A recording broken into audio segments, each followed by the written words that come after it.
Sa mga wais mag-shopping, hanap lagi mas murang mga bilihin. Kaya naman marami ang na-excite ng tila dumagsa sa merkado ang mga murang biskwit at tsokolate. Pero ano kaya ang plot twist? Kung saan ito nanggagaling at kung bakit ibinebenta ito ng bagsak presyo? Alamin ang sekreto ng negosyong ito na ang halagay milyong-milyong piso. Hindi lang mga consumer, maging reseller hanap ay murang produkto rin. Katulad ni Yana na nagbebenta online ng tsokolate. Yung chocolates kasi nagre-resell talaga ako ng mga chocolates din. Meron naman ako nabibilhang mga okay talaga. Kaso sobrang lalayo. Kaya doon ako nag-try kasi medyo mas malapit siya sa location ko. Mas lalo siyang naengganyo nang may pa-freebie si seller. Kaya nakabili siya rito ng 3,500 pesos worth ng mga tsokolate. Yan, dito ko sa page na to in-order siya. Pag tinignan mo siya, madami naman siyang followers. Tapos, yung mga reactors niya, mga tunay naman na tao. Pero yung mga posters nila, AI lang.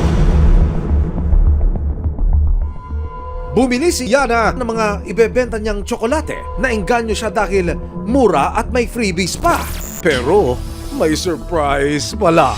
Pag sa picture, maganda. Pero kapag dumating na sa'yo, hindi mo na talaga mapapakinabangan. Dahil ang bundle of chocolates expired na. Dura na yung logo nung hindi na talaga siya okay. Tapos kapag ginanyan mo, pa-powder na talaga siya.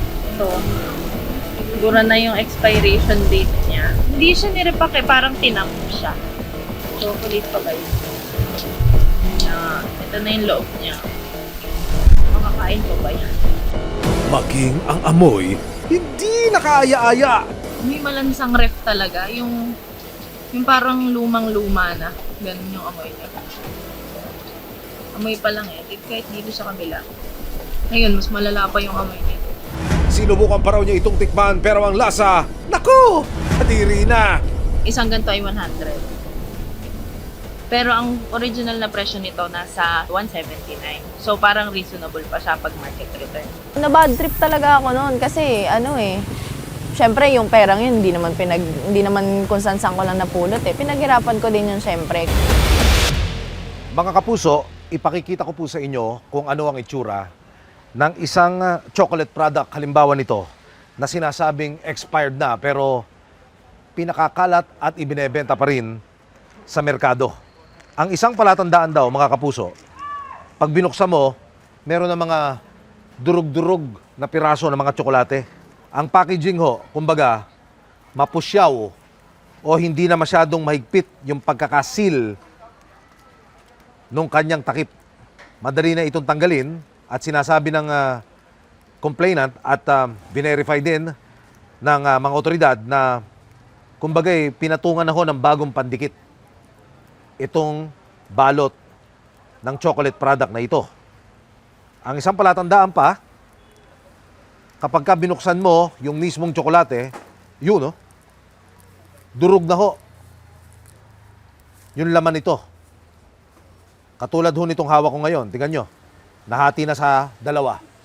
Flat na ho yung tsokolate at mistulang inapakapakan na. Ang kulay ho, mawalang galang na ho. Pasintabi ho sa mga nanonood, sa mga nakamonitor ngayon, parang itsurang dumi ng tao ho. Amoy tsokolate pa rin, mga kapuso, pero masasabi mong luma na. At hindi na ho fresh yung nasa loob ng balot. July 15, 2026, nagkasa ng operasyon ng National Bureau of Investigation Counter-Intelligence Division o NBI-CID sa isang bahay sa Santa Maria, Bulacan. Stock niya yan? Meron tayong isang informant na nagsadya rito sa opisina para i-disclose that there are individuals who are engaged in the selling of expired consumer goods. And upon validation, found out that there is an existing warehouse in Santa Maria, Bulacan, which is engaged in storing, repacking, and distribution of expired consumer goods. Some of these are dairy products, noodles, mostly mga coffee, milk, tapos yung Meron pa sila mga chocolates and beauty products. Kunin lang muna yung cellphone. Cellphone mo, asaan? Mag-press mo muna ito.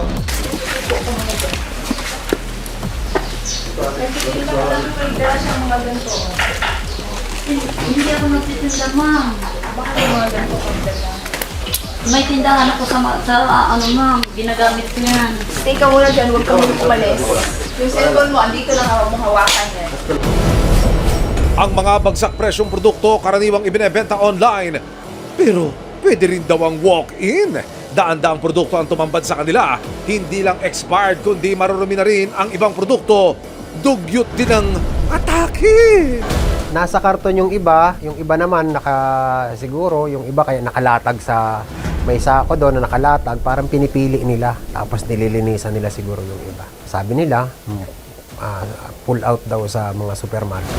Dinatayang nagkakahalaga ng 3 milyong piso ang mga expired na produkto dito sa warehouse. Pagkatapos mag-inventaryo ng mga nakumpiska, pinapirma ng otoridad ang mga witness na naabutan sa operasyon. Inventory lang yan ng mga na-search namin. Hindi ikaw yun. Parang witness. Kinuha ng resibo ang panig ng may-ari ng warehouse pero hindi na ito humarap sa camera. Ayon sa kanya, hindi niya alam na expired pala ang ibinebenta ng nagre-renta sa kanyang bodega. Ipinakita sa amin ng NBI ang ilan sa mga produktong galing sa warehouse.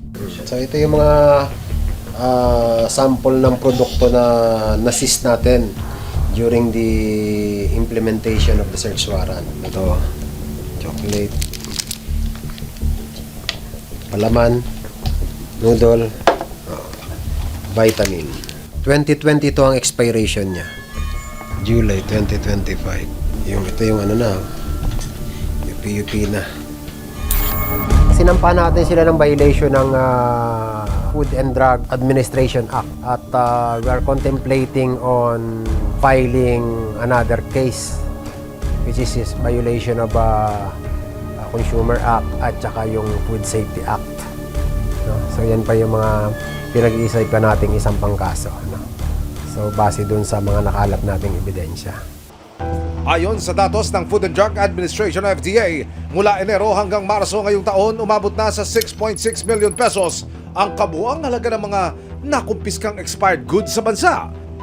Ang pagbebenta ng mga expired na pagkain ay paglabag sa Food Safety Act of 2013. Ang sinumang mapapatunayang magkasala ay pagbabayarin ng multa na hindi bababa sa 50,000 piso sa unang paglabag. Posible rin na masuspindi ang business permit o tuluyang kansilahin ito. Maraming salamat sa panonood, mga kapuso. Para masundan ang mga reklamong nasolusyonan ng resibo, mag-subscribe lamang sa GMA Public Affairs YouTube channel